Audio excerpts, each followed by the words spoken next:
Olá, estamos começando mais um episódio do Dois ou Mais.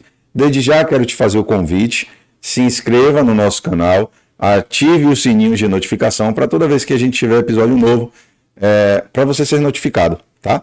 Então, estamos começando mais um episódio aqui do nosso podcast Dois ou Mais. Hoje estou recebendo aqui essa amiga, uma pessoa incrível, né? Estou recebendo Ana Maria Reis, escritora, musicoterapeuta, pedagoga, futura psicoterapeuta e fundadora, né, do grupo de Ciranda de Mulheres. Então, vou apresentar aqui a vocês. Seja bem-vindo, Ana. Obrigada. É uma honra te receber aqui. Fala um pouco mais aí pra gente desse currículo vasto. Oh, Deus. Primeiro eu queria agradecer e dizer que é um prazer para mim estar aqui. E é fruto de uma caminhada, né? Eu fiz o antigo magistério, entrei na área de educação e, por questionar algumas coisas na área da pedagogia, resolvi que futuramente eu iria fazer pedagogia. Quando eu prestei vestibular, eu levei um tempo, lógico, apenas trabalhando como professora, com o curso do magistério, e aí veio a necessidade de prestar vestibular no momento que eu estava passando por uma crise. Eu casei e em pouco tempo me separei e resolvi que eu iria voltar a estudar. Então eu prestei vestibular para musicoterapia, passei e comecei o curso. Nisso, foi um curso assim que tinha antigamente na Universidade Católica, o curso não tem mais, né? Era um curso a título de graduação. E eu fui, como eu sempre quis também fazer psicologia, eu fui me apaixonando por essa questão de lidar com pessoas. Durante um tempo, eu larguei a educação, atuei como musicoterapeuta, eu cheguei a ter um espaço terapêutico.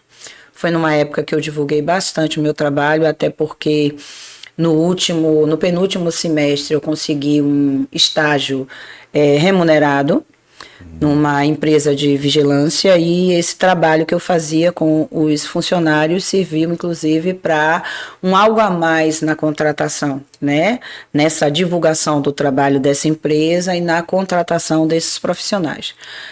Como sempre, eu fui muito irreverente. Na época isso não foi muito visto com os bons olhos. Eu tive uma professora que disse que eu não poderia praticar um estágio remunerado, e eu disse a ela como não, né? Todas as outras profissões tinham uma bolsa auxílio. Eu não estava enganando ninguém. Todos sabiam que eu era graduanda e que eu ainda estava me formando. Fiz a minha monografia com o tema de a musicoterapia aplicada aos funcionários da área de vigilância, com base nesse trabalho que eu desenvolvi. Sim. E daí cliniquei por uns 4 anos. Depois, no momento difícil, eu deixei a clínica e voltei a dar aulas. Também trabalhei muito tempo como coordenadora pedagógica da educação infantil. Já fui coordenadora da educação infantil no município de Veracruz, onde eu coordenei todas as escolas de educação infantil do município, na ilha de Taparica. Mas sempre tive esse meu questionamento com relação a muitas coisas. Fiz a pedagogia, me fundamentou muito mais, fiz algumas especializações e depois resolvi, né, por conta inclusive do trabalho com a Ciranda de Mulheres, buscar mais conhecimento, porque dentro desse trabalho surgem muitas questões e eu precisava me fundamentar, ter uma base teórica, porque a gente lida com muitas questões e lidar com o outro é algo muito rico, mas ao mesmo tempo preocupa bastante. A gente precisa estar embasado em uma teoria. Verdade. Ana, me fala, né? A gente falou um pouco desse currículo, da sua trajetória. Me fala lá atrás, a criança, né? Você já tinha esse olhar? Tinha alguém na família que já seguia pelo caminho da educação? Tinha alguém que já te inspirava ou isso partiu daí de dentro mesmo? Não, minha família, eu sou a segunda, né, que entrou numa graduação. Primeiro foi minha irmã e depois eu. E hoje já tem mais pessoas, mas assim, eu sempre fui muito diferente. Eu era uma criança diferente. Uhum. Sempre fui. Eu tinha pensamentos diferentes. E dentre os meus amigos eu era considerada a maluquinha, né? Porque eu tinha umas ideias irreverentes e diferentes. da turminha com a qual eu andava. E isso sempre eu tive que, na realidade, ser encaixada. Então, eu era aquela pessoa que eu tinha todo um jeito de lidar completamente diferente, mas tive que me enquadrar em determinados padrões, até porque a minha família, como uma família negra, né, não achava de bom tom. Por exemplo, eu sempre quis usar dread, eu não podia usar dread.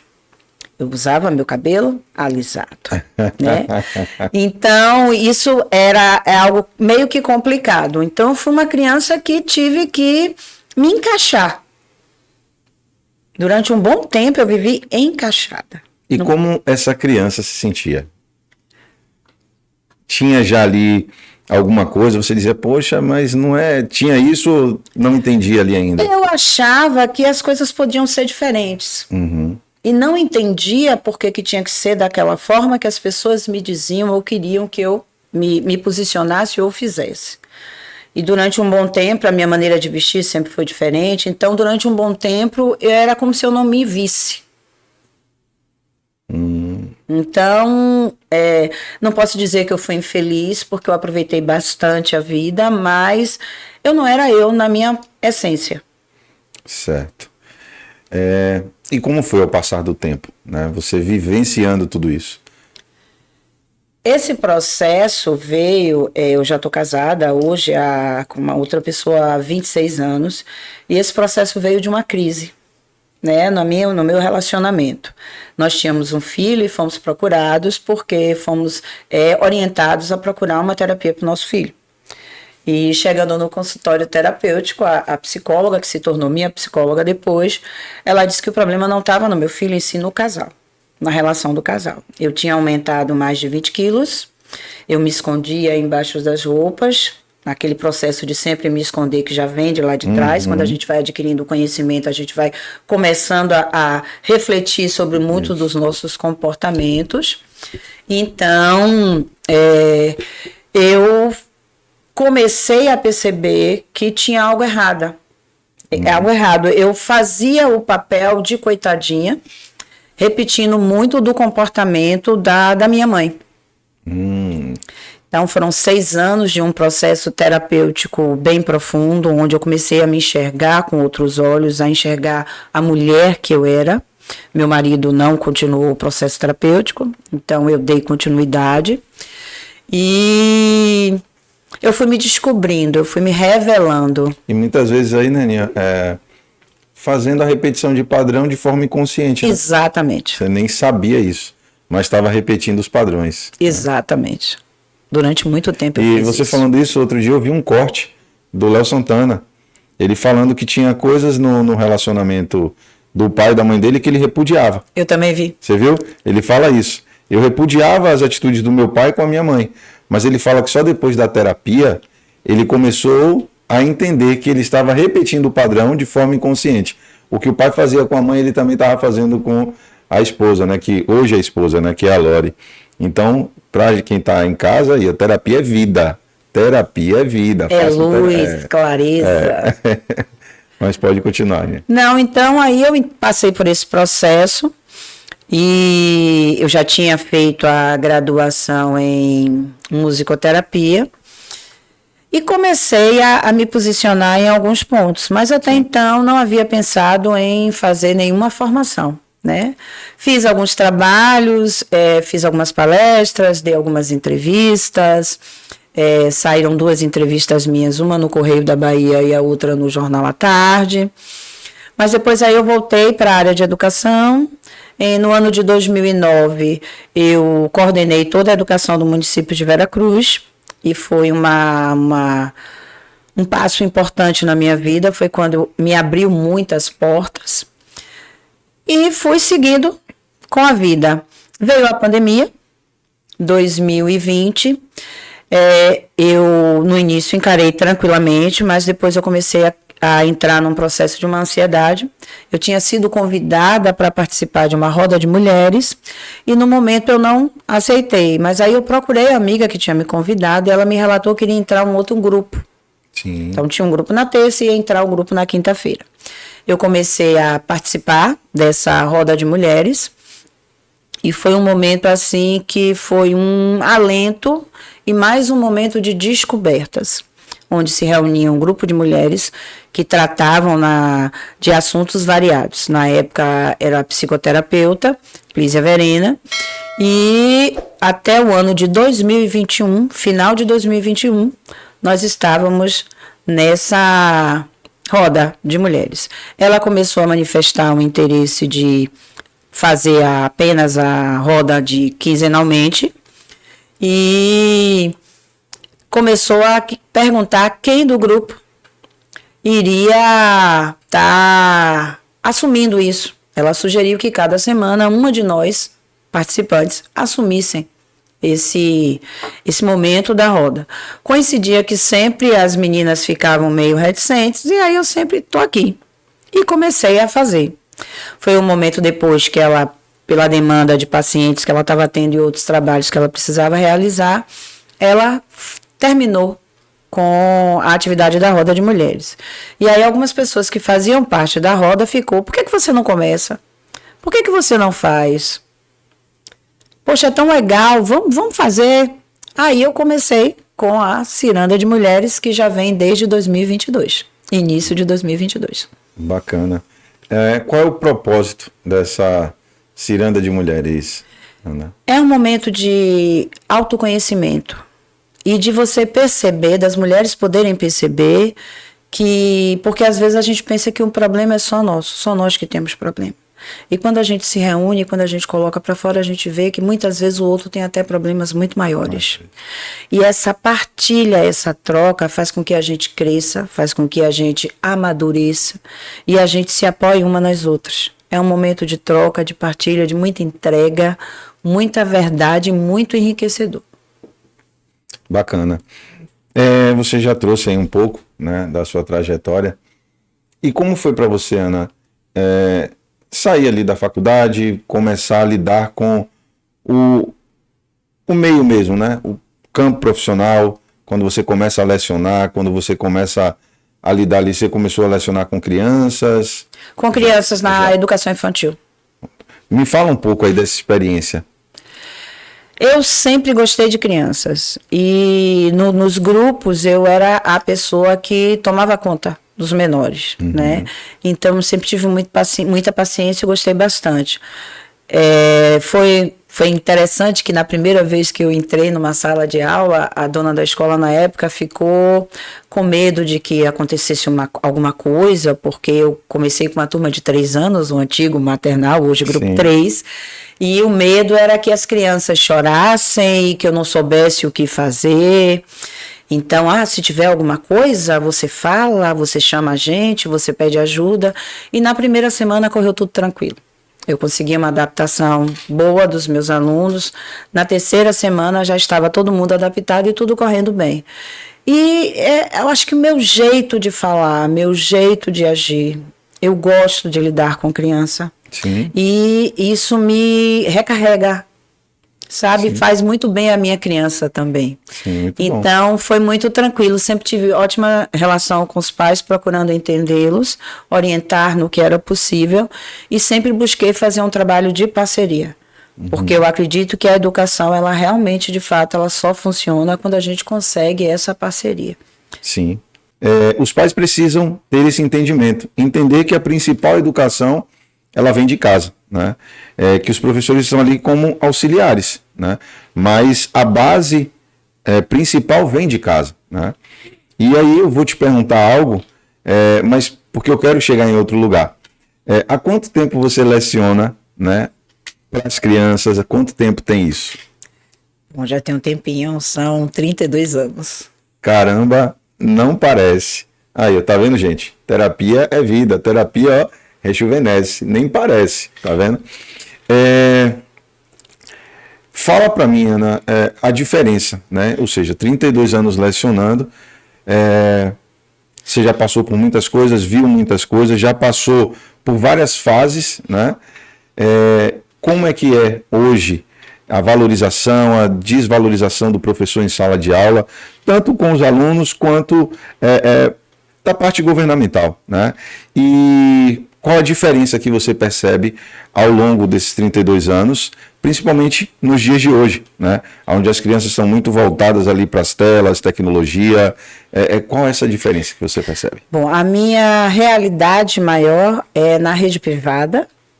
Eu só participei do ensino público no ano de 2009, quando eu fiz a coordenação da educação infantil no município de Veracruz, na ilha de Taparica. Então, a minha vivência é em cima das escolas particulares, né? Uhum. Houve uma desvalorização muito grande em vários aspectos, principalmente em relação à questão do profissional em si, aquilo que se paga a um profissional. Hoje a gente, em vários países, os professores que trabalham com a educação básica, como é o meu caso, comecei pela educação infantil e hoje eu estou no ensino fundamental 1, eles recebem muito bem. E no nosso país isso não acontece. É raro você ter um profissional com mestrado, com doutorado, numa área da educação básica. Né? Isso você pode até ver numa educação, ensino fundamental 2, ensino médio. Né? Mas na educação infantil e no ensino fundamental 1, é raro isso acontecer. E outras questões também com relação ao respeito ao profissional, né? Hoje, qualquer coisa, você pode sofrer um processo. Hoje é bem complicado. Muitos pais não conseguem lidar com as frustrações dos seus filhos, né? Quer que nós, professores, sejamos permissíveis a tudo e a todos, e muitas vezes vai até a título de se envolver num conflito entre duas crianças. Então, hoje a gente precisa saber como lidar com isso, né? Eu, graças a Deus, nunca tive problema, porque eu costumo ser muito clara com as famílias com as quais eu trabalho, né? E fazer um trabalho de parceria e de confiança. Sim. Que é outra coisa que a gente precisa também fazer. Porque muitas famílias, nesse contexto da vida de hoje, que é completamente diferente de quando eu lecionei, hoje os pais trabalham. Uhum. Muitas crianças passam a maior parte do dia com os avós ou com as suas babás. Então, essa questão da presença familiar se perdeu um pouco. Então, muitos pais também estão perdidos em relação a vários aspectos. E eu acho, Ana, que esses pais se perdem justamente porque acabam valorizando mais o ter do que o ser, né? Porque querem dar muitas coisas, proporcionar muitas coisas materiais, talvez pelo fato de lá atrás eles não terem tido, né? E aí acha que só pagar uma boa escola, só comprar coisas boas para o seu filho, isso vai compensar. E a gente hoje sabe que essa conta lá na frente não vai fechar, né? E tem também outra questão. Em muitas famílias, né, as pessoas começam seus relacionamentos e, como diz nosso querido Jordan Campos, não conseguem lidar com as questões e optam pela separação. Então, tem muitas famílias que é a mulher que tem que ir. Né, os filhos ficam em casa com a babá ou com alguém e a mulher está na rua para ganhar um ganha-pão, para contribuir também para o sustento daquela família. Né? Então tem vários fatores, como você trouxe aí. Tem pais e mães que não estavam preparados para ser pais e que cedem ao apelo de uma sociedade sem se dar conta de que é uma vida que não pediu para nascer e que precisa de todo o apoio. Principalmente na primeira infância. Tem pais que estão procurando dar o seu melhor, porque não tiveram. Tem pais que realmente essa coisa do ter, porque você precisa ter, até por uma questão de que você é muito hoje reconhecido pelo que você tem, pelo que você aparenta, né? Então tem várias questões que estão dentro da escola, e que o professor hoje ele precisa saber como lidar com isso, porque ele passa 4 horas por dia com aquela criança. Sim. E é uma responsabilidade muito grande, porque ele faz parte da formação daquela criança. Eu escuto muitos professores dizer, ele não é meu filho. Fato. Mas eu acho que você tem uma responsabilidade a partir do momento que você passa 1 ano com aquela criança. Então, você precisa ter sensibilidade para perceber e ver como é que você pode ajudar e contribuir com a criança e com a família. E muitas vezes aquela criança passa mais tempo com o professor do que com os próprios pais. E quando eu trago isso, na minha visão, é muito pautado de que muitas vezes não vem junto, os pais ali não assumem o papel da autorresponsabilidade, né? Como você trouxe, né? Muitas vezes a mãe que está sempre ali, né, buscando ganhar pão, ou o pai que seja, e muitas vezes eles não chegam cansados do trabalho, né? Chega com seus problemas e não sabe direito lidar com aquilo. E aí acaba, porque assim, a gente fala de tempo de qualidade e gestão de tempo. E tempo de qualidade não significa você passar 2, 3 horas com uma criança. Muitas vezes você passa 30 minutos com ela, mas estando no mundo dela, que para ela 10, 15 minutos, 30 minutos que seja, representa um dia inteiro. Porque você teve o seu olhar atento para ela. Você voltou a sua atenção direcionada para aquela criança, né? Eu aprendi na minha vida porque a gente às vezes entra no modo automático e a gente sempre fala para a criança assim, eu te amo, seu pai te ama, sua mãe te ama. Eu aprendi a fazer diferente. Hoje com os meus filhos eu pergunto para eles, vocês se sentem amados? Legal. É diferente quando eu pergunto para ele, você se sente amado pelo seu pai? E a primeira vez que eu perguntei isso para eles foi diferente. Porque é engraçado quando você vê o olhar da criança. Ele disse assim, às vezes. E eles são muito sinceros. E eu falei, pode falar a verdade. Por que às vezes? Não, meu pai, mas porque às vezes o senhor pega no meu pé, né? Porque às vezes o senhor me cobra. E aí eu falei, eu tive que pontuar. Mas o papai cobra porque o papai quer te instruir. Então é para o seu melhor. E aí ele entendeu, né? E eu falei, se eu estou te instruindo, significa que tem muito amor envolvido nisso, né? E eu tenho essa liberdade hoje com os meus filhos, porque eu falo, seu pai já errou, né? Eu já errei, eu já perdi muito tempo na minha vida. Então, assim, hoje, eu não queria que você perdesse o tempo que eu perdi. Então, por isso que eu te instruo, eu quero ser um encurtador de caminho na sua vida, né? Então, assim, é muito mais importante quando a gente pergunta, você se sente amado? E não só para os nossos filhos, né? Mas também para o seu cônjuge, né? Para o seu parceiro, para as pessoas que estão ali lhe rodeando de alguma forma. É diferente. Porque a gente fala, eu te amo, e isso está muito voltado. Não é que você não ame, você ama. Mas quando você pergunta, você se sente amado? Você vai ouvir da pessoa... um outro ponto de vista. Né? Então, eu acho que hoje... por conta desse dia a dia, das coisas, né, que os pais estão buscando, né, ali para os filhos, eu vejo que se perde um pouquinho nisso, né, de ter esse tempo de qualidade, de olhar para essa família, para esse filho, e falar assim, eu não preciso passar 5, 6 horas aqui, mas eu só preciso passar um tempo direcionado para ele, porque isso vai fazer total diferença. O que eu percebo, eu como professora no ambiente escolar também, e foi algo que foi tema da minha monografia, a questão do estresse, né? A gente vive hoje num mundo muito acelerado e no trabalho somos exigidos a dar conta de muitas coisas. Então, uma coisa que você trouxe que é importante muitas vezes os pais ao chegar em casa, eles estão muito cansados. Existe muita cobrança. Você precisa produzir, as pessoas estão no automático, né? Lendo o livro que foi uma indicação do nosso professor George, a Sociedade do Cansaço, que me chamou a atenção, até porque eu me debrucei sobre a questão do estresse quando fiz a monografia no curso de musicoterapia, e também por estar no ambiente escolar, onde a maioria dos colegas são acometidos de síndrome do pânico, transtorno de ansiedade generalizada, síndrome de burnout. Então, a gente vai começando a ficar atento a esses sinais. E a gente percebe que muitos pais também estão vivendo isso no seu ambiente de trabalho.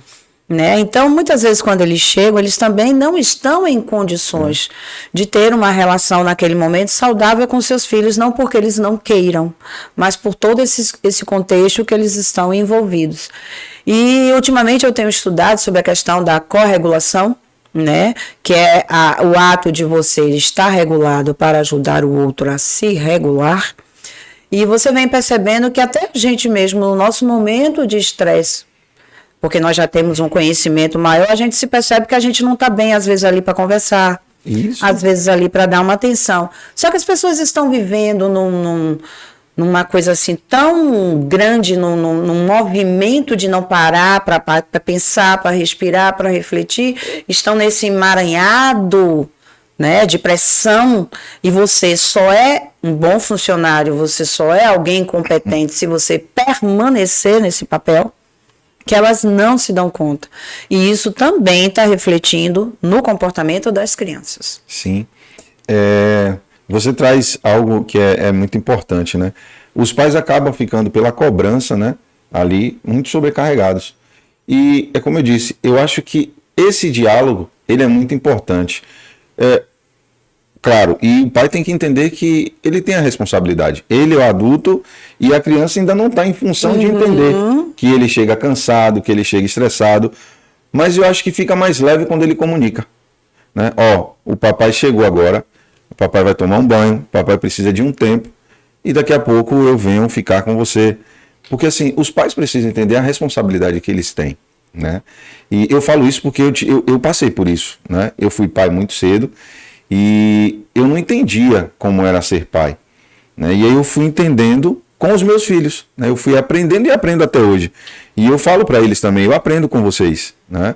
Cada dia que passa, a gente vai trocando. Exato. E essa comunicação é muito importante. E claro, tem dias que eu estou estressado, né? E tem dias que eu estou... Mas assim, eu tenho que entender que o que eu faço é mais importante do que o que eu falo. As minhas atitudes com eles vai ter muito mais potência do que aquilo que eu falo, né? Porque as minhas atitudes é o que vão dizer. Exato. É o que eles vão modelar mais aquilo que eu faço do que aquilo que eu falo. Exato. Né? E lá antigamente eu via muitos pais falando assim, faço o que eu digo, mas não faço o que eu faço. E eu acho isso totalmente incongruente, né? Porque não faz sentido, para mim. Eu vejo que não faz sentido. É aquela história de estar repetindo o que ouviu, né? Como é que é? Negócio de engoluchou, né? Mas não tinha eles não tinham ainda esse conhecimento, esse embasamento de que é necessário. Sim. Até porque muitos de nós temos muitas questões com relação a isso, né? Isso, como a gente foi educado. E desde criança, quando eu ouvia isso, é engraçado, eu não conseguia aceitar, né? Quando eu ouvia, faço o que eu digo, mas não faço o que eu faço. Desde criança eu não aceitava isso. Né? Claro, naquela época a gente não podia, né, ir de contra, né? Jamais. Mas eu falava, não faz sentido isso para mim. Né? E a gente tem que ter, os pais precisam ter essa atenção, que aquilo que eles vão fazer vai ter mais atitude. Então, chegou cansado, chegou estressado, é natural. Você pode sim, né? Que muitas vezes o pai fala, eu não posso e tal, pode. Então, aprenda a dialogar com isso e aprenda também a comunicar, né? O pai hoje não está legal, né? Mas eu vou ali tomar um banho, vou esfriar a cabeça, vai se colocar, né, no lugarzinho ali para poder... E depois ele vem e dá uma atenção, né? Conversa com o filho, é diferente. Né? Porque assim, tem muitos pais que às vezes também por algumas coisas que, e aqui eu não estou falando com forma de certo ou errado, né? nem acusação, não é isso, mas assim, às vezes o cara traz algumas coisas que nem ele sabe, né? E muitas vezes eu já conversei com alguns pais que ele às vezes é ignorante com o filho, mas ele se pune por isso, porque no momento que ele acaba sendo aquilo que ele não queria ser, no momento que ele se pega, ele sozinho, em reflexão, ele vê que a atitude dele não foi legal. E ele vai se colocando num lugar que não é bom. Né? Então é por isso a importância, né? A gente vai falar isso mais para frente aqui, a importância da terapia, a importância da gente adquirir o autoconhecimento, né? A autorresponsabilidade, e o quanto isso vai ajudar os professores na sala de aula. Né? Principalmente nesses dias de hoje. Que essa coisa muito tecnológica, muito cheia de tela, né? É porque a criança, na realidade, ela precisa ter uma base segura para se desenvolver bem, né, emocionalmente. Sim. E com todo esse contexto que a gente vem vivendo, e agora no mundo, com essa questão das guerras e tudo mais, isso não deixa de interferir. Também interfere em todo um contexto. As informações hoje chegam muito rápido. Então, por mais eu tenho vários alunos que não assistem jornal, essas questões, eu acho isso muito legal por parte das famílias, mas que pegam uma coisa aqui, uma coisa ali, né? Tem aquele que pode assistir, e aí no ambiente escolar eles trocam muito. Então, o medo, como eu estava essa semana falando, o medo da guerra, porque tem uma guerra aí. E tudo hoje circula muito rápido, as informações chegam muito rápido. Uhum. Então, isso também não deixa de interferir no comportamento, em todo um ecossistema que a criança está envolvida, né? Sim. Trazendo aí a questão da epigenética. E como você vê hoje essa questão das crianças estar tão ligadas às telas? Olha, esse ano eu estou com uma turminha onde os pais estão muito preocupados com essa questão. Né? Eu tenho uma relação muito próxima com as minhas famílias. Nós temos plantões pedagógicos e é uma relação de que muitos pais já me conhecem mesmo antes dos filhos serem meus alunos. Eu já estou com mãe pela escola perguntando se eu vou ser professora do filho ou da filha. Né? E eu digo, gente, eu não sei. Ainda não chegou o final do ano. Quando chega outubro, novembro, é você que vai ser pró, é você que vai ser a pró. Eu digo, gente, calma, eu não sei. E tem alguns alunos que os irmãos passaram por mim, mais velhos, então eu recebo os mais novos. Então esses pais já fazem um movimento para que a turma seja minha. Né? Por um lado, isso eu digo a eles que é muito gostoso, mas também é uma responsabilidade muito grande. Sim. Então, eu acompanho os meus pais muito de perto. Hoje eu já vejo os pais mais preocupados com essa questão das telas. Tem alunos meus que só pegam nos celulares, tipo meia hora, 20 minutos, e muitos só pegam no final de semana. Então, eu acho que isso já é uma consciência de que essa tela o tempo inteiro, ela não traz nenhum tipo de benefício para a criança. E, como eu disse, o diálogo ele é muito importante. Eu tenho um combinado com os meus filhos. E às vezes, no início, eles traziam, mas porque meu colega, eu falava, bom, seu colega mora lá, ele tem as regras e as normas lá. Aqui a gente tem as nossas. Então, assim, meus filhos só pegam no celular final de semana. Né? E com o tempo certo. Porque no início eu deixava. Mas eu comecei a perceber que era o dia inteiro praticamente. Né? E eu falei, não adianta se eu tiro a semana toda e também ele passa o sábado e domingo inteiro na tela, não está funcionando. Então a gente começou a limitar os horários e vendo sempre, monitorando sempre o que eles estão fazendo, vendo. Né?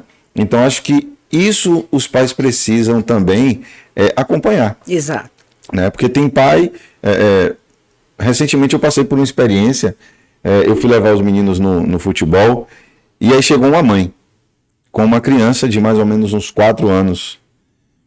Ela foi levar o outro filhinho e eu fiquei observando, porque hoje, como diz, a gente terapeutizado, a gente vai pegando algumas coisas e trazendo de lição pra gente, né? Exato. E eu fiquei observando aquele comportamento.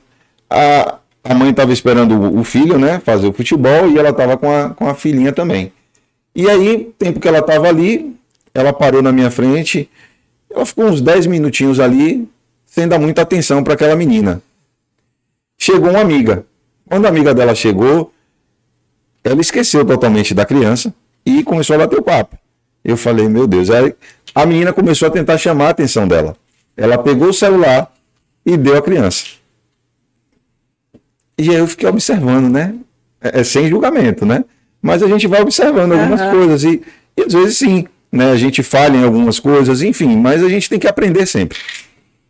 E aí eu olhei assim, aí aquela criança começou a vasculhar o celular. Daqui a pouco ela botou, né, naquela plataforminha lá de musiquinha, de dancinha. E aí eu vi uma criança de 4 anos dançando de uma forma sensualizando, né? E eu falei, meu Deus, onde é que isso vai parar? E a mãe literalmente esqueceu da criança, se envolveu no papo aqui e tipo, vai brincar aí, vai fazer as coisas aí que aqui tá mais importante. E eu fiquei olhando assim, eu falei, meu pai, eu querendo fazer alguma coisa, mas hoje a gente tem que ter muita cautela, né? Por conta de processo, enfim, discriminação, e é tanta coisa hoje. Então eu fiquei olhando, mas assim, ali eu tirei uma lição, né? Que a gente tem que observar essas coisas. E se a gente tem a responsabilidade com uma criança, se você foi pai ou mãe muito cedo, mas você tem que entender que agora tem uma vida ali que certamente depende de você, né? E que tem que ter um olhar, sim, tem que ter um cuidado, né? Porque a gente tem que pensar nisso lá na frente. E aí eu fiquei me perguntando, eu falei, meu Deus, uma menina com 4 anos está vendo esse tipo de conteúdo, fazendo esse tipo de conteúdo, como é que isso vai chegar lá na frente, né? Como é que essa conta vai fechar lá na frente? Eu fiquei me perguntando isso, né? E o que é que eu quero trazer aqui? É com relação a isso, que os pais têm que se atentar ao que os filhos estão fazendo, né? E se os pais fazem a sua base em casa, facilita os trabalhos dos professores, bastante. Facilita o trabalho da escola. E quando você falava aí que os pais ficam perguntando quando a Ana Reis vai ser professora, me veio uma coisa aqui no meu coração, por que não uma escola com um padrão Ana Reis? Oh, meu Deus! Teve um tempo que eu dizia, eu vou botar uma escola. Né? Teve um tempo de eu dizer assim, eu vou botar uma escola. Hoje eu não me encantaria mais por isso. Não me encantaria mais. Esse padrão de educação, com esse olhar tão... esse olhar com tanto amor para as crianças, por que não? Você vai ajudar muito. É interessante que a semana passada eu fui trabalhar na segunda, foi a festa da escola no sábado, e aí na segunda no domingo eu já comecei com sintomas gripais. Na segunda eu fui trabalhar, mas eu não estava bem, né? E aí na terça eu não fui ao médico, ele me deu um atestado. Então, quando eu retornei na quinta-feira, fizeram uma surpresa para mim, e aí eles dizendo, Pró, você faz falta. Eu disse, eu faço falta, faz. Eu disse, mas eu pego tanto no pé de vocês, eu brigo tanto com vocês. Aí tem uma aluna minha que ela é uma figura, que ela disse assim, mas você fala com a gente com amor, com carinho. Você briga com a gente, mas você faz com carinho, você fala pro nosso bem. Tá vendo? Né? Eu disse, mas vocês ficam com... Pró, quando você falta não é legal. Aí, pensa nisso. Não. Eu pretendo continuar trabalhando com crianças. Logo quando eu comecei a formação, eu não me via trabalhando com criança, né? Mas com todo o contexto que eu tenho vivenciado em escola hoje, muitas questões emocionais que estão interferindo diretamente no aprendizado das crianças, eu disse, não, eu não posso, né, deixar isso de lado. Né? Eu tenho algumas crianças de inclusão, mas que não são as crianças que eu vou trabalhar. Apesar de que também, graças a Deus, eu acho que por esse olhar eu consigo também fazer um trabalho onde as crianças, dentro daquilo que elas podem avançar, elas avançam, né? Mas essas questões emocionais têm mexido muito. E tem um banquinho fora da minha sala, assim, no hallzinho, entre uma sala e outra, que eu digo que é o meu divã. Que muitas vezes eu peço o suporte da turma e saio da sala para conversar, né? E eu como eu sou muito alta, eu sento, olho no olho. E muitas vezes um simples abraço já traz uma calma, né? Eu trabalho muito com a questão da respiração também. Eu fiz yoga durante muito tempo e essa questão da respiração também me ajuda bastante nessa autorregulação da criança, né?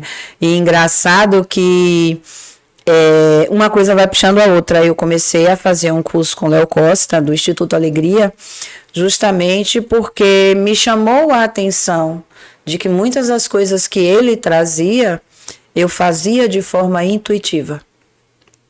Essa questão da autorregulação através da respiração, o acolher, o escutar, uma escutativa com a criança, em deixar com que a criança fale do seu sentimento, fale o que está sentindo. Porque muitas vezes a criança vai falar do que está sentindo e a gente faz, mas isso é uma bobagem. Mas isso não cabe. Deixa de ser bobo. Naquilo no momento é algo que está doendo. Está machucando. Né? Então, quando eu tive acesso a esse trabalho de Léo Costa, eu digo, não, eu preciso estudar sobre isso. Porque é algo que eu acredito, que eu já faço, e essa fundamentação teórica vai me ajudar bastante. né? E ele traz a questão justamente da base segura, que a criança ela precisa ter essa base até os 8 anos, que é o que no TTS a gente estuda, que é a questão da moleira psíquica, né? Então a gente precisa dar esse suporte para a criança. Ela precisa se frustrar, ela precisa entender as suas emoções, ela precisa vivenciar a raiva, vivenciar a tristeza, vivenciar a alegria. O que a gente está ali é para ajudar com que ela vá se entendendo naquele processo. Isso. Então a criança ela precisa dessa escuta diferenciada e é o que eu faço, né? É acolher. Eu acho que nesse momento você traz para a criança o olhar para ela de que ela está sendo vista. Exato. Né? Que ela está sendo importante. Né? Porque muitas vezes os pais, por questões que ainda não entendem, e falam, isso, como você falou, isso é bobagem, isso é dengo. Né? E não só mimo. os pais, Habib, os próprios colegas da educação. É complicado, né? É complicado. E quando você traz esse olhar diferente, é por isso que você falou, as crianças sentem falta. Porque não é só a reclamação ou a repreensão por algo pelo bem delas, mas é algo que elas sentem, né? Elas sentem que isso vem com verdade e com amor. E toda criança ela quer se sentir amada. E talvez essa seja a diferença que você vem fazendo, né? É esse amor que de forma até que você nem talvez perceba, mas vem num tão natural que acolhe, abraça, né? Elas se sentem vistas, se sentem amadas e muitas vezes era o que queria, né? Em casa ou dos colegas ou da sua rede ali de apoio. Às vezes tem um momento da birra, né? Às vezes eu chamo a atenção, aí batem com um livro em cima da mesa, eu digo, eu sinto muito, mas eu preciso chamar a sua atenção nesse momento. Eu não posso deixar que você faça o que você quer fazer. Porque assim eu não estou demonstrando que gosto de você.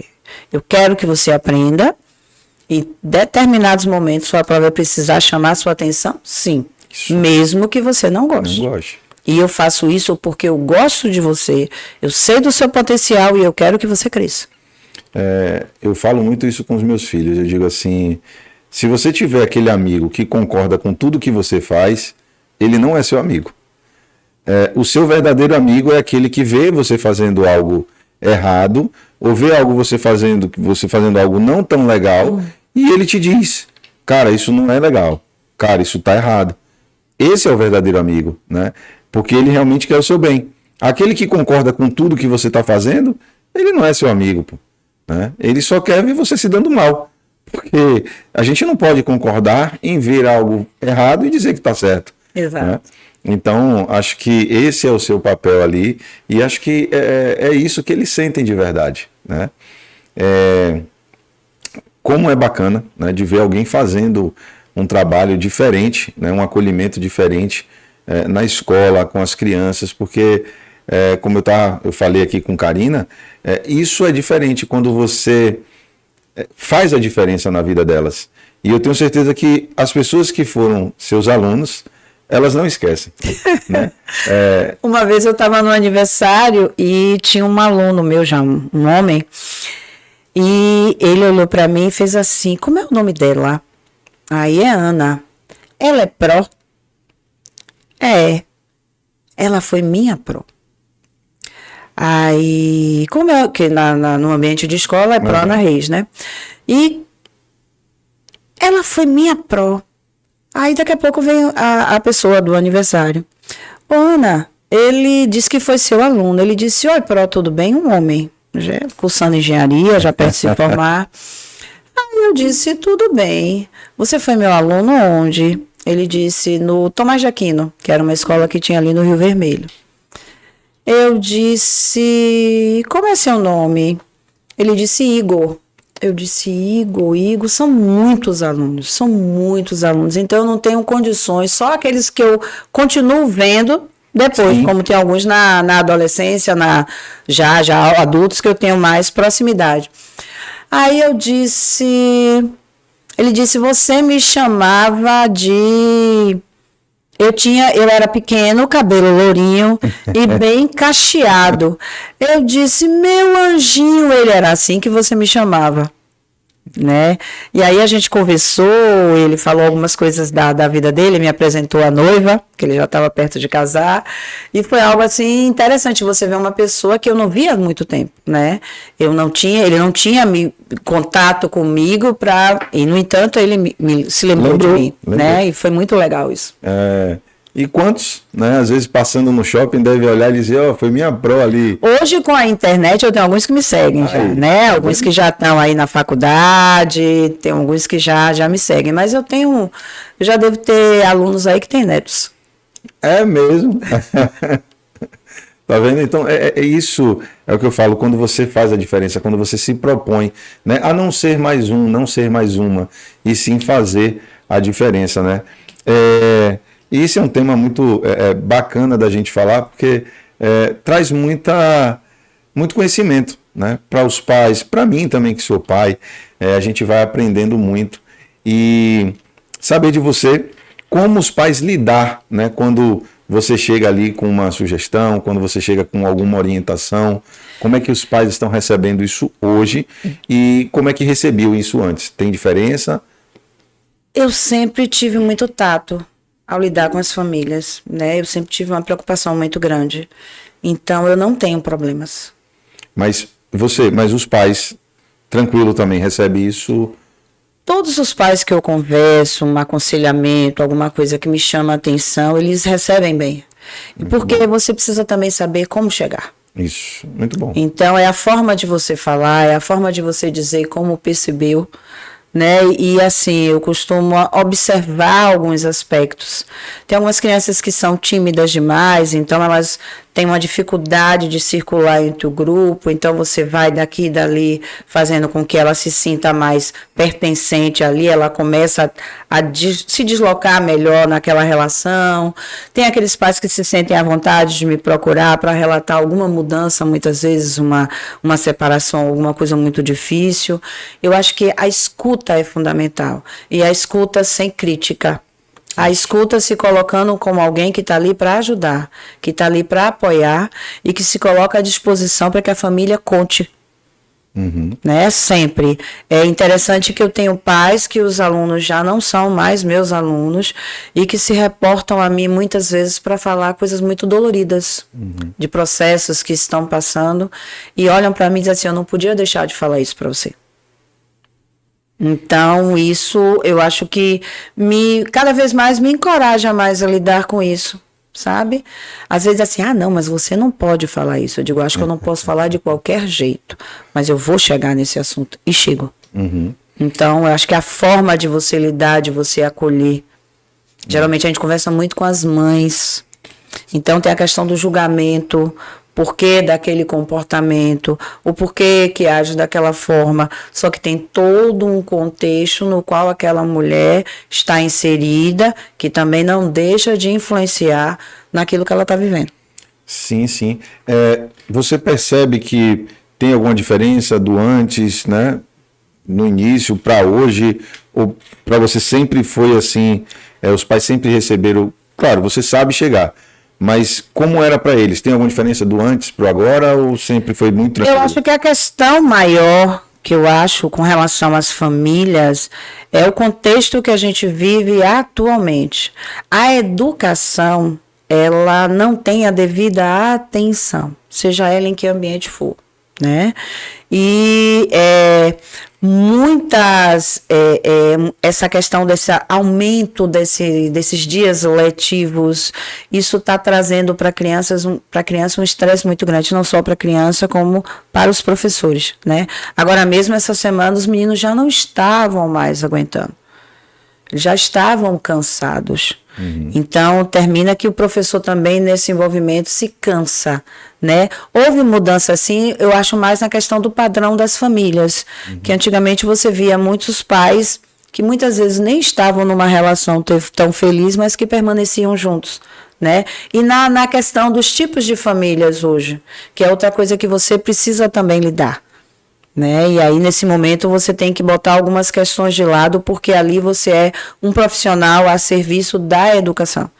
Então, você não pode ter determinados preconceitos. Sim. E nem levar para dentro da sua prática as coisas que você acredita. Sim. Né? Eu acho que você tem que manter o seu posicionamento enquanto pessoa, mas naquele ambiente você precisa saber como transitar e como lidar com algumas questões. Sim, muito importante, muito importante. Ana, a gente tocou nesses assuntos aqui e um tempo atrás aqui você falou uma palavrinha que me causou curiosidade, medo, né? Como é que as crianças estão lidando com os conflitos, né, com as emoções, com os medos, com tudo isso que a gente vem vivendo, né? Com essa questão da inclusão ali dos outros coleguinhas, né? Como é que está sendo isso hoje em dia na escola? Olha, a inclusão ela ainda é um desafio, né? Eu já falava isso há muito tempo atrás e hoje eu falo com a maior certeza, porque você tem um grupo, mas dentro daquele grupo cada um é um, e cada um tem as suas necessidades, e o professor ele tem que se ver ali dentro daquele contexto tendo que dar conta de tudo. Então, para o profissional também da área de educação está muito difícil. As crianças de inclusão, elas têm direitos, elas precisam também estar nesses espaços, elas precisam também participar deste movimento. E o professor ele tem que ter a sabedoria de como incluí-los e de como trabalhar com essas crianças também, né? Eu já tenho alguns alunos autistas, não é de hoje, eu já venho trabalhando com isso há mais de... Na realidade, eu me descobri uma professora inclusiva outro dia, quando eu estava lembrando de uma aluna minha que foi no 2º ano. Eu estava com a turma de grupo 3 e eu recebi uma criança com hidrocefalia. E ela já tinha a cabecinha um pouco maior, porque o processo foi descoberto, foi quando foi feita a cirurgia, que colocou a válvula para drenar o líquido. Então, ela tinha uma dificuldade com equilíbrio. E quando eu a recebi, a principal preocupação da família é que ela não tomasse nenhum tipo de queda. Só que eu não podia brincar com o restante da turma e ver aquela criança linda sentada. Então, eu conversei com o grupo que a gente ia ter que brincar de uma forma que favorecesse a criança brincar também. E a gente começou a brincar de roda, por exemplo, na época a gente brincava, não existia essa questão do politicamente correto, era tirei o pau no gato, né? Mas os meninos tinham o cuidado ao abaixar, porque ela não podia tomar queda. Então, era eu e a minha auxiliar, uma do lado e uma do outro, mas ela estava e a gente girava devagar. Ela teve acesso a parque e tudo, mas tudo com muito cuidado. Né? E eu vim me lembrar dessa história porque eu estava refletindo sobre essa questão da inclusão. Eu disse, meu Deus, eu comecei a lecionar em 86. Isso foi em 87, né? Então, eu digo, eu já fazia isso. Então, hoje o desafio, a gente recebe muitas crianças autistas e também algumas crianças com TDAH, dislexia. E você também precisa tentar ter a sensibilidade de perceber como você pode fazer com que aquela criança se desenvolva. As questões emocionais também são muito gritantes, a questão de lidar com frustrações, a questão do medo de ficarem só, a questão da ansiedade. Eu tive uma vez, foi a primeira vez que eu tive uma aluna com um episódio de síndrome do pânico, que ela começou a relatar que estava com frio, e eu olhando a temperatura, e ela não estava com febre, pedi para ela descer, e na enfermaria ela não estava com febre, foi quando eu pedi auxílio da minha coordenadora, e pelo fato da minha coordenadora estar tendo crises da síndrome do pânico, ela conseguiu identificar, e foi quem me ajudou.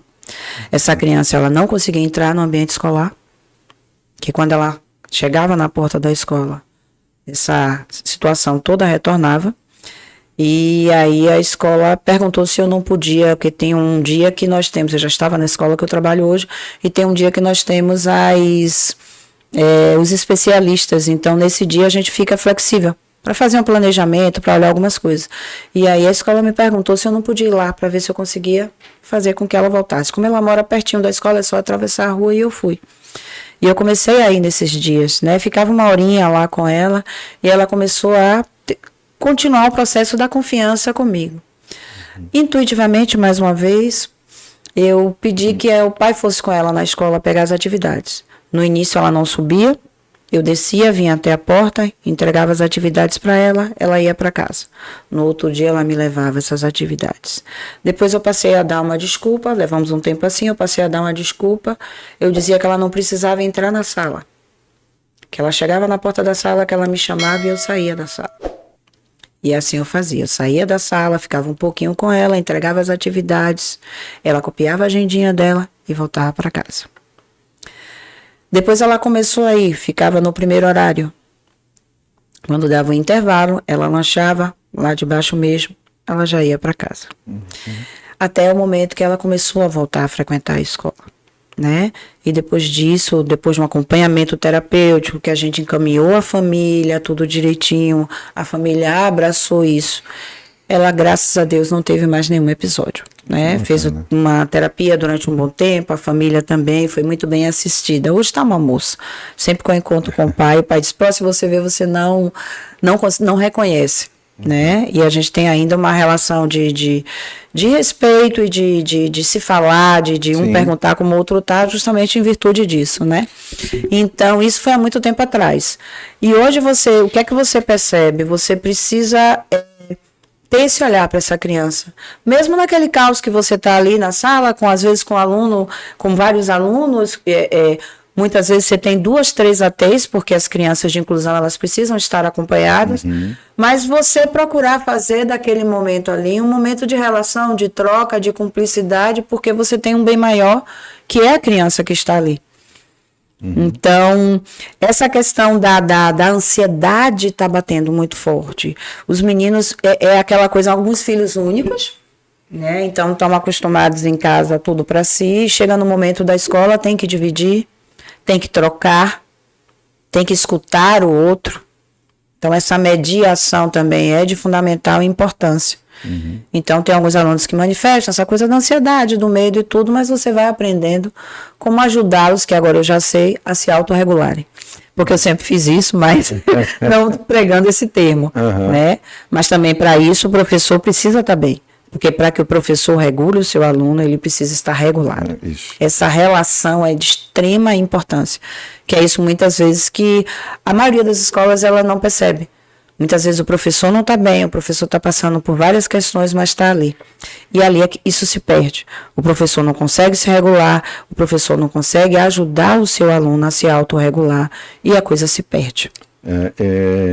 Assim como a gente estava falando, né, das responsabilidades dos pais para com as crianças, eu acho que as escolas têm que ter uma preocupação e um olhar para esses professores. Porque os professores também têm os seus problemas, têm as suas dores, né? E eles estão lidando com pessoas, com crianças. Exatamente. E muitas vezes tem muitas instituições que não estão nem aí, né? Eu lhe pago, você tem que vir aqui fazer o seu trabalho e ponto. Mas eu acho que falta esse olhar, né? De olhar para o profissional e dizer assim, quantas coisas ele está passando em sala de aula, né? Quantas coisas esse profissional está passando em casa, né? Como é isso hoje para você, Ana? O que eu vejo é que ainda é muito pouco falado da importância da terapia. E de veículos de terapia que proporcionem a essas pessoas passar por esse processo. Porque muitas vezes o profissional ele trabalha em 2, 3 escolas para ter uma renda que lhe dê um pouco de qualidade de vida, né? E tem muitas despesas a fazer. E nem sempre esse processo terapêutico é algo acessível e ainda não se fala muito sobre a importância da terapia. Sim. Algumas pessoas ainda têm preconceitos com essa questão da terapia. Já teve uma família que eu mesma falei, conversei da importância e o pai disse que não via necessidade, né? Então, chega um momento que você só pode ir até ali. Sim. Você não pode transpor. Então, acho que essa questão de você estar falando sobre trabalho, sobre propostas terapêuticas que possam chegar nas escolas, chegar nos profissionais de educação, isso é fundamental. Muitas escolas já têm o serviço de orientação educacional, né? Mas é ali para atender a criança, ou um psicólogo na escola para fazer essa orientação, mas muito voltado para a criança. O profissional da área de educação, ele não tem esse suporte, né? E o nosso sistema único de saúde também, muitas vezes, um profissional ele não está em condições de voltar para o ambiente escolar, né? E esse profissional é obrigado a voltar porque ele precisa trabalhar, ele precisa receber o seu salário. Então, eu acho que o fator fundamental aí é entender que a terapia é um processo que vai ajudar em muito os profissionais, sejam professores ou qualquer outro. Eu falo de professor porque eu estou num ambiente de escola, né? Sim. Porque para você lidar com o problema do outro, você precisa aprender a lidar com os seus. Então, eu acho que um grande entrave nisso é fazer com que essa questão da saúde mental passe a fazer parte do dia a dia das escolas, com os profissionais que estão inseridos dentro da escola, para que eles possam lidar melhor com todas as questões que hoje surgem e que são desafiadoras. Eu mesmo, acho que foi ano passado, eu passei por uma experiência, né? Meu filho disse que a professora tinha xingado ele. E claro, como pai, primeiro a gente ouve aquilo, eu tenho emoção, né? Primeiro eu falei, como isso? Não, me explique. Aí ele, não, ela falou isso, eu falei isso, isso e isso. E ela me disse isso. Eu falei, você tem certeza? Ele, tem. E aí, claro, eu fui na escola, procurei saber.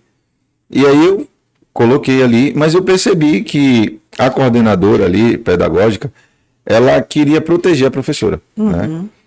E aí eu falei para ela, eu falei, eu já fui aluno, eu entendo. Hoje, né? Eu entendo um pouco melhor porque eu assumi a responsabilidade de entender um pouco mais sobre mim, né? E, claro, quando a gente se conecta consigo, a gente consegue lidar melhor com a dor do outro.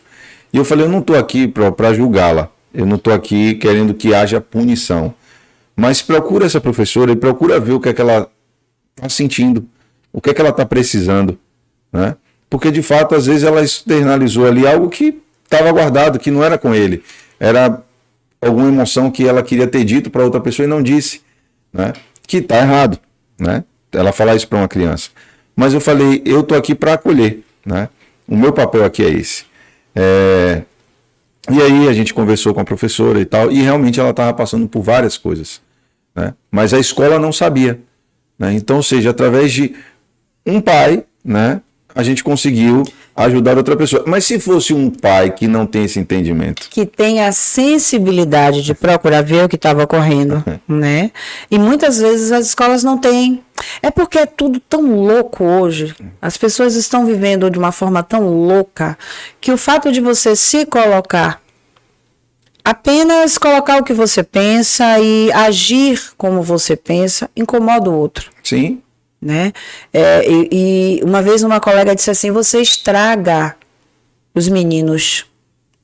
E eu só virei para ela e disse, eu tô aqui para estragar. Se você acha que isso é estragar, então se prepare porque eu vou estragar bastante. Sabe? Então, tem muito esse contexto, sabe? O profissional, ele não é visto como pessoa. Ele é visto como alguém que produz. Se ele estiver produzindo, ele é maravilhoso. Se ele tiver com alguma questão, ele deixa de produzir. Então, isso é muito forte.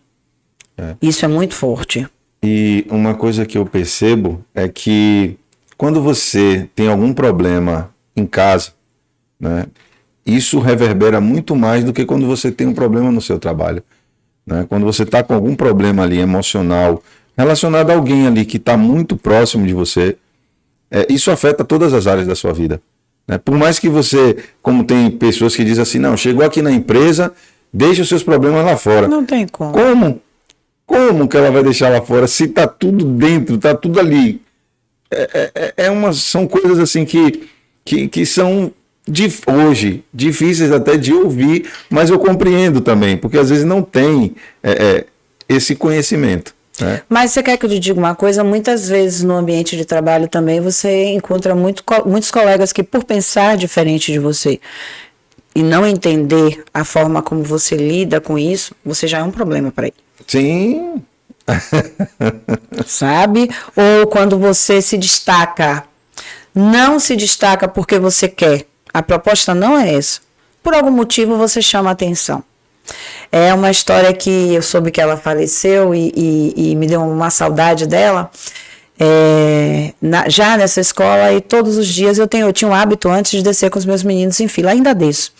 E era a época que os meninos ainda eram mais chameguentos, que hoje os meninos são muito soltos, né? E eu descia, eles desciam em fila e eu beijava todos. Então eu beijava a cabecinha de todos. E eu vi aquela senhorinha ali sentada só me olhando. E aquilo começou a me incomodar, porque eu não sabia, porque essa criatura todo dia está aqui na hora da saída, me olhando. Aí um dia ela não se aguentou, ela fez assim, boa noite. Eu trabalhava de tarde nessa época, eu disse, boa noite. Ela disse, você é pró de que turma? Eu disse, na época eu era professora do 3º ano, do Fundamental 1. Ela disse, minha neta vai ser sua aluna. Eu já tenho um tempo lhe observando. E eu vou tirar minha neta da turma que ela está e vou colocar com você. E assim ela fez. No outro ano, vovó Sandra, que Deus a tenha, ela estava, a Helena, que eu encontrei a semana passada, estava na minha turma. E é uma menina, está agora na faculdade, para entrar na faculdade, a mãe estava me contando que tirou a habilitação, e o mesmo carinho que tinha quando era pequena. E Helena era um processo para estudar.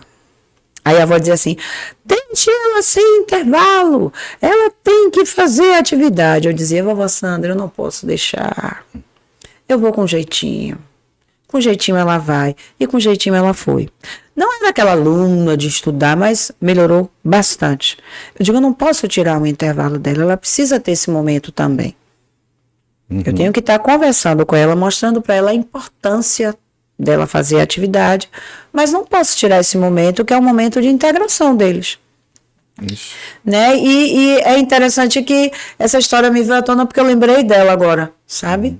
Dessa observação. Então, no ambiente escolar, muitas vezes, você não é bem visto. Tem umas picuinhas, isso também já provoca uma dificuldade na relação. Por que Ana sabe lidar tão bem com aquilo que para mim não é legal, né? Enfim. E outra questão, o conhecimento incomoda. O conhecimento está para qualquer um. Eu sempre procurei aprender com aqueles que sabiam mais do que eu. Então eu sempre fui aberta. Se você chegar aqui para mim agora, me mostrar um livro e me dizer assim, poxa, o livro é legal. Você está me dizendo aqui, o livro é legal. Né? Então eu vou dizer, porra, Bibi, deixa eu tirar uma foto aí, que hoje a gente tudo tira foto, deixa eu tirar uma foto aí desse livro. E eu vou ler o livro. Sim. Então eu sempre procurei aprender. Fazia um curso, eu procurava aprender. Alguém sabia mais do que eu procurava aprender. Durante o tempo que eu fui coordenadora há muito tempo da educação infantil, eu tinha um grupo que era numa relação de respeito. Não existia autoridade. Existia uma liderança, porque era necessário, mas uma liderança com afetividade e respeito. E quando você faz isso, a coisa funciona muito melhor. Porque você valoriza aquilo que o outro traz também. E um aprendendo com o outro. Quando eu fui fazer o trabalho lá na Prefeitura de Veracruz, o que chamou a atenção foi que eu entrei no dia 1º de janeiro, dia 2 eu já estava na secretaria, e eu mudei, na época, a perspectiva, né, do trabalho de toda a educação infantil. Eu coloquei a pedagogia de projetos e a gente foi, nas nossas formações que eu coloquei, o que tinha de exemplo nas comunidades, nas nossas formações, ia para frente. Então, eles aprendiam entre eles. Eu só fazia a mediação do conhecimento. E eu também aprendi muito. Sim. Então, eu acho que isso faz com que você cresça, mas muitas vezes isso não é bem visto. Incomoda, e a gente tem que entender que somos eternos aprendizes, né? Exatamente. A gente vai aprendendo a cada dia, a cada segundo, como eu falei, às vezes eu estou na rua, eu vejo uma situação, eu tiro uma lição de aprendizado com aquilo, né? E eu aplico isso na minha vida hoje. Eu nunca perco. Ou eu ganho, ou eu aprendo, né? Porque mesmo com os erros que eu já cometi, eu aprendi. Então, assim, eu já sei o que eu não devo fazer. Então, se eu sei o que eu não devo fazer, eu ganhei, eu aprendi. Exato. Né? E é normal, né, a gente incomodar, mas só incomoda quem está dando resultado, só incomoda quem está evoluindo, né? E as críticas, elas vão vir, né? As críticas são bem-vindas, né? São bem-vindas para que você possa fazer uma reflexão sobre aquilo que você vem fazendo. E eu digo, você fazendo ou não, vão lhe criticar. Né? Você fazendo ou não, vão lhe criticar do mesmo jeito. E toda árvore que leva a pedrada é porque está dando bons frutos, né? Assim espero. Nenhuma árvore que não dá frutos não recebe pedradas, né? E entre receber pedrada e receber machadada na canela, eu prefiro receber pedrada, porque se cortar, né? Aí já foi. Então é basicamente isso, né? Mas muito feliz com toda essa sua trajetória aí, e que bom que você sempre está fazendo essa diferença na escola com essas crianças que são o futuro, né? A gente falou tanto sobre essa questão da educação e o que lhe despertou para esse autoconhecimento, o que te levou, né, a buscar isso, o que te levou ao TTS, o que te levou a realmente, de fato, olhar agora para dentro da Ana Reis e dizer assim, eu quero mergulhar nisso. O trabalho com as famílias é de muita responsabilidade e também a condução da ciranda, porque de qualquer forma você está lidando com as mulheres. Sim. Ao lidar com criança, você lida com mulheres, né? Uhum. Então, são muitas questões hoje trazidas e aí você precisa, não é só acolher, o conhecimento ele precisa estar a serviço disso também. Então, eu já vinha seguindo o Jordan, já tinha feito algumas coisas com ele. E eu disse, não, é isso que eu quero fazer, porque eu vi que tinha algo diferenciado, como a gente viu, né, ao longo do curso. E quando eu comecei, eu já sabia o que eu queria. Eu estou numa fase de transição de carreira também. Sim. Então, eu estava buscando uma nova possibilidade de seguir trabalhando e fazendo algo que eu gostava, como eu falei, a princípio, atendendo mulheres, até por conta da influência da ciranda, e hoje eu já me vejo também preocupada com a questão infantil. Então, foi muito isso também, me preparando para uma transição de carreira, me conhecendo, vendo que era essa área que eu queria, através justamente da questão de que eu sempre fui muito de ouvir, eu sempre fui muito solicitada para ouvir. E as pessoas esperavam de mim um acolhimento. Já era o campo lhe chamando. Exatamente. Então, eu só fiz unir o útil ao agradável, né? Mergulhar mais ainda, porque entramos em janeiro do ano passado. Isso. Estamos saindo agora em julho. Então, estamos saindo completamente diferentes, né? Com uma visão completamente diferente. Então, esse processo do autoconhecimento também ao longo do curso me fez querer mais e mais. Então, esse processo começou lá em 2008, quando eu iniciei o processo terapêutico, e venho nesse mergulho. Né? Quanto mais eu me conheço, mais eu consigo lidar melhor com as minhas questões e lidar melhor com o outro. Sim, isso é muito bom. Ana, me diz como é para você hoje, né? Você disse que tem ali o grupo da ciranda, das mulheres. Como é que é para você hoje receber essas mulheres? O que mais vocês abordam? Como é que funciona? Muitas mulheres, elas deixaram as suas identidades de lado. Deixaram de ser quem são na sua essência. Assumiram relacionamentos, famílias, se viram impedidas de fazer muitas vezes aquilo que queria. Algumas passam pelo processo da síndrome do ninho vazio, que é quando os filhos saem. Né, constituem sua família, e aí elas se veem sozinhas, se veem sem mais nada do que dar conta. Tem um processo também da aposentadoria, que são aquelas mulheres super produtivas, mas que quando aposentam se veem perdidas em relação ao que vão fazer. Algumas mulheres com algumas questões de saúde. E também a questão dos relacionamentos, traições e várias questões mais. Então, mulheres que também estão procurando se entender, estão procurando se conhecer, estão procurando se buscar, estão no movimento do autoconhecimento. Certo. E como é que faz para essas mulheres que querem se conectar com essa ciranda? Como é que faz para elas de alguma forma ter esse contato?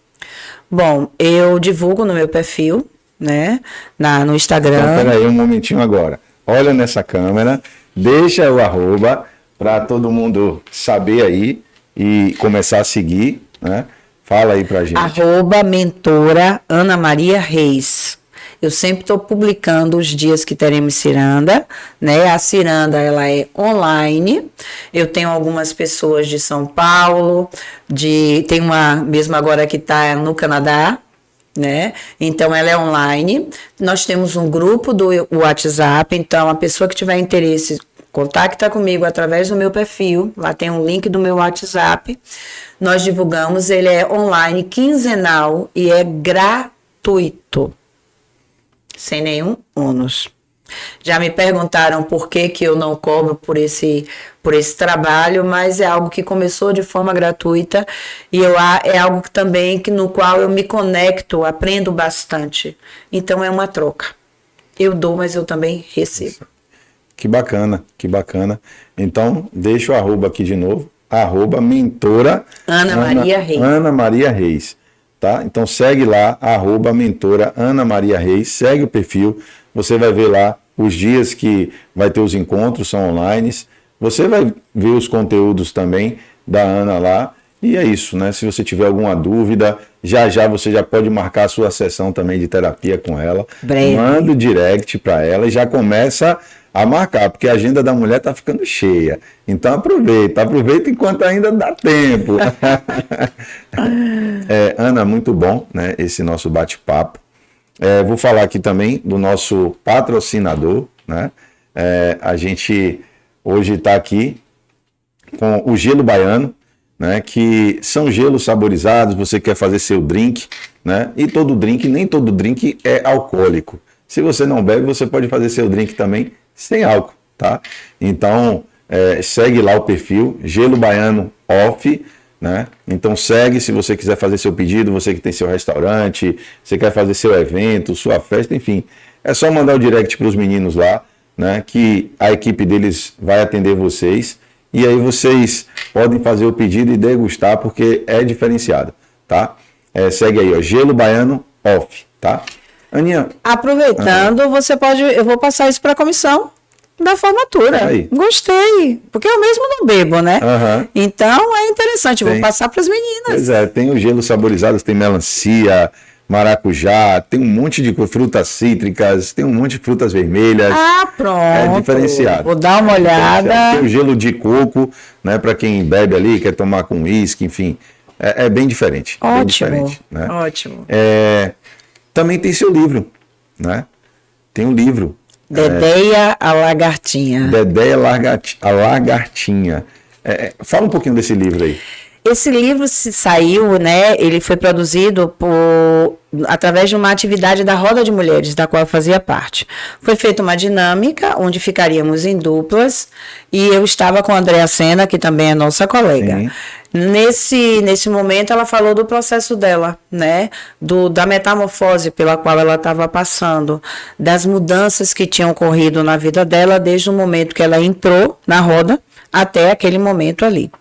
Depois dessa atividade, foi pedido para que cada pessoa fizesse para o outro, ou transformasse aquilo num conto infantil, né?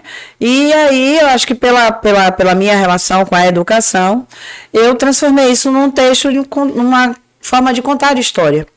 Então, surgiu que depois, junto com uma outra participante também, da Roda de Mulheres, que foi a ilustradora, e ela fez toda a questão da ilustração. Então, é um livro baseado na história de uma mulher, escrita por uma mulher, ilustrado por uma outra mulher, né? E esse livro fala justamente isso, de transformação, de mudança. É um livro que não é um livro infantil, porque de todo um contexto, todo o apelo, pelo fato da riqueza das cores, mas também uma mãe comprou esse livro porque a filha estava entrando no processo da adolescência. E ela precisava explicar para a filha sobre essas transformações. E aí levou o livro, né? Algumas pessoas se viram no processo também. Sim. Então é uma história gostosa, já tem algumas coisinhas novas aí no forno, Então, esperando para parar para produzir. Vai vir a segunda edição, então. Vai vir outras histórias. Outras histórias. Não vai ser a continuidade desse. Não. A gente pensava em fazer isso, mas a minha companheira, na questão do livro, ela está indo por outros caminhos. Ela é uma cientista, ela é uma pesquisadora. Sim. E resolveu abraçar, né, o campo da pesquisa, tanto que a versão borboleta de Dedéa é baseado numa borboleta das nossas matas, que é a Vanessa Brasiliens, né? Então ela fez todo o desenho com base nessa borboleta. Ela é uma pesquisadora da área das ciências, bióloga, doutora. Então ela enveredou mais por esse caminho. Que bacana. Né? E aí, em virtude disso, surgiram outras coisas. Eu quero também escrever sobre essa minha experiência como educadora. Sim. Que eu acho que isso vai ajudar bastante. Então já tem algumas coisas aí que eu estou rabiscando, mas em breve. E é isso aí. Vai estar por aí. É isso aí. Tenho certeza que vai vir conteúdos maravilhosos para ajudar mais e mais. E como faz também para quem tem interesse no livro? Mesma coisa? Através do meu perfil. Algumas, quando tem o projeto SOS Boa Praça, ele está sendo sempre lá no stand da Embalê, né? Eu faço parte do Embalê, que é um grupo de autores literários da Bahia. Então, nós temos uma divulgadora dos livros do pessoal do grupo, né? Que é a Aline. Então, todas as edições do SOS Boa Praça, o livro está à disposição. E também entrando em contato comigo pelo perfil @mentora Ana Maria Reis. Então, é isso aí. Corre lá, né? Garanta o seu exemplar, porque vai fazer uma diferença na sua vida, enfim, vai te trazer grandes insights, né? Com certeza. Ana, muito obrigado, né, por você aceitar esse convite, por você vir aqui, trazer tanto conteúdo. Mas antes da gente finalizar, eu vou fazer aqui um bate-pronto, né? Para você, uma dor. Uma dor. Traição. Um medo. De não poder ajudar quem precisa. Uma angústia.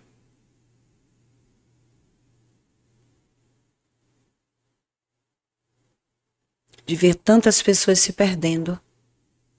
Uma pessoa. Deus. Um lugar. Aí você me pegou, são tantos lugares, mas vamos lá, praia. Bacana. E agora, olhando ali para aquela câmera, você vai deixar a sua mensagem, né? Algo que te marca, algo que você pode virar a chavinha de quem está nos assistindo. A gente falou muito sobre educação, né? Então, dizer para os pais que acolham os seus filhos. E que procurem se informar mais para lidar melhor com essa questão onde a gente vive muitos momentos de birra. E a gente muitas vezes não sabe lidar com a birra. E muitas vezes a birra é um sinal de que tem alguma coisa errada e que a criança está precisando de ajuda. Então, acolham seus filhos, procurem ajuda quando necessário. Muitas vezes a gente não dá conta sozinhos. A ajuda de um profissional, ela é fundamental nesse processo. Olhem seus filhos com amor, sejam compreensivos, tenham direcionamento quando for necessário, orientem sempre, mas não tenham medo de que se tiver que conversar, que se tiver que negar algo, que isso vai afetá-los. Eu acho que tudo, quando é bem feito, bem colocado, surte efeito. Nós estamos precisando disso, desse apoio para essas crianças que muitas vezes estão se perdidas nesse contexto que nós adultos estamos vivendo. Se está difícil para a gente, quanto mais para as nossas crianças. É exatamente isso, né? Que bom, que mensagem maravilhosa. Tenho certeza que vai ajudar muitos papais, muitas mamães. Continue nessa sua jornada, nesse seu propósito. E eu sei que você disse que não, mas repense em criar essa escola com esse padrão Ana Reis. O que vai vir aí é uma psicoterapeuta infantil com esse padrão. Aí, ó, já vai ajudar muito. Então, isso está aí a partir do dia 29 de julho, já está na área, uma psicoterapeuta com esse padrão, com essa visão desse acolhimento, né, desse ser humano que precisa hoje de muita ajuda. É como Jung diz, né? É sempre uma alma olhando para outra alma. E é isso que eu vejo realmente, de fato, em você, né? Acho que quando você se coloca nesse papel, não é só a profissional, não é só a professora, não vai ser só a psicoterapeuta, enfim, é uma alma mesmo, né? É olhando o que vem de dentro, né? E não olhando para aquilo que a gente está vendo apenas do lado de fora, tá? Muito obrigado, muito obrigado mesmo. E para você, meu muito obrigado por você nos acompanhar até aqui. E se inscreve no nosso canal, podcast 2 ou mais, e ativa as notificações, porque todas as vezes que tiver episódio novo, você vai ser notificado, tá? E sempre convidando vocês a embarcarem com a gente nessa jornada aqui. Até o próximo episódio.